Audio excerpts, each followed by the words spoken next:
Nous nous dirigeons vers Kamr, centre vital de la célèbre confédération des Hachides. Admirons en passant cet ingénieux système de puisage où l'homme incite la bête au travail par le geste et par le chant.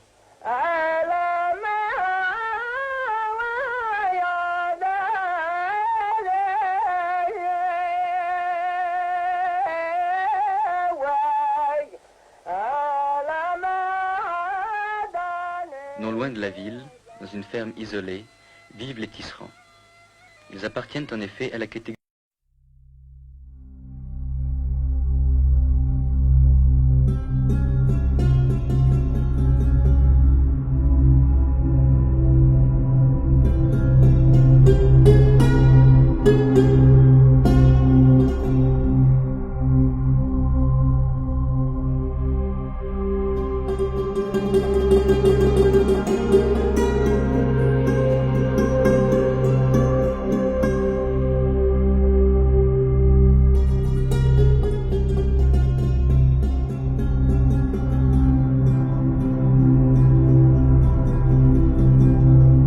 Surpris par la fertilité du sol.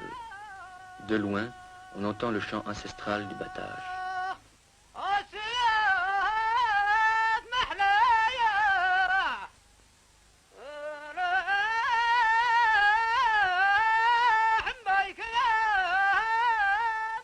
Dans cette société paysanne, la femme travaille autant que l'homme, sinon plus que lui. Gardienne du foyer et fermière accomplie, elle aide son mari dans les travaux des champs, s'occupe des animaux domestiques et assure les besoins en eau de la maison. Nous dirigeons nos pas vers Haz, où, comme de coutume, nous sommes accueillis par la musique. C'est un jour de marché et nous pouvons ainsi admirer le pittoresque des costumes et la variété des produits.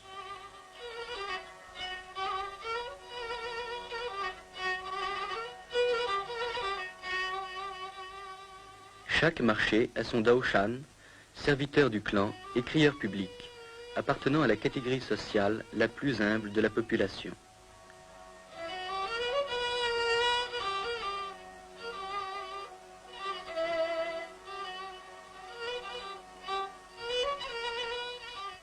Le marché a aussi son juge, reconnaissable sur ses images à son bâton.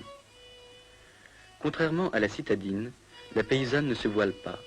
Elle se protège seulement du soleil et de la poussière. Le marché terminé, on compte ses gains, on se dit un dernier mot, et l'on prend le chemin du retour vers des villages presque inaccessibles.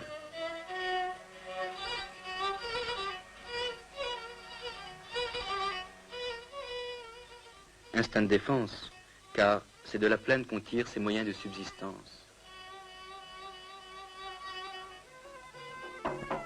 À la fin, le spectacle de danse.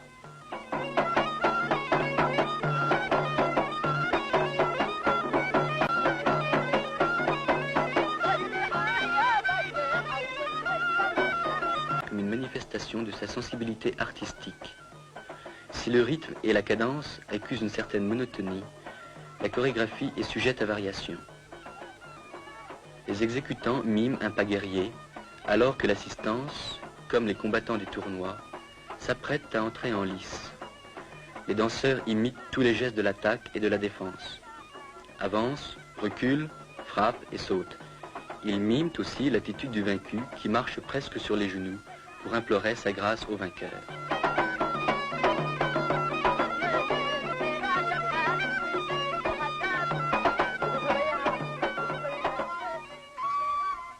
Nous quittons ces paysages austères pour nous rendre vers un site qui respire la quiétude et la fraîcheur.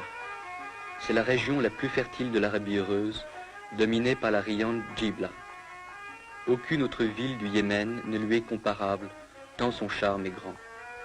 Notre courte visite ne nous permet pas d'admirer toutes les beautés de cette cité qui fut jadis la capitale de la reine Arwa.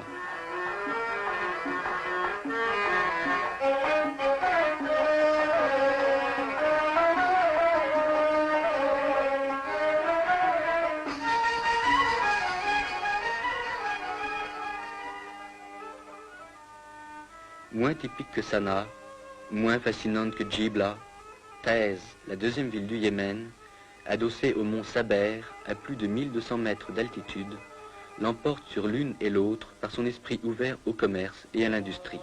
Elle est dominée par la mosquée Ashrafiyya, qui semble la tenir sous sa protection. Ancienne résidence de l'imam Ahmad, elle garde son ancien cachet, ses remparts et sa redoutable forteresse.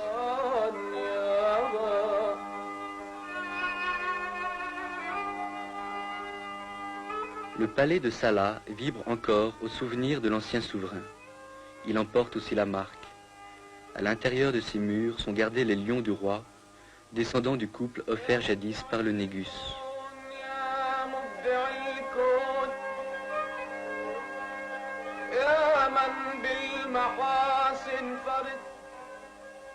Dès le XIVe siècle, Ibn Battuta parlait de l'influence de l'Inde sur le Yémen. Nous ne le démentirons pas.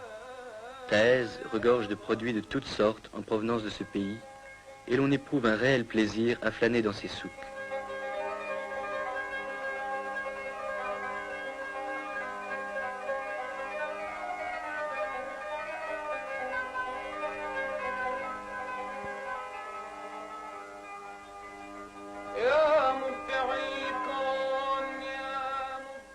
Un dernier coup d'œil et un regard nostalgique vers ces horizons lointains du pays de la reine de Saba.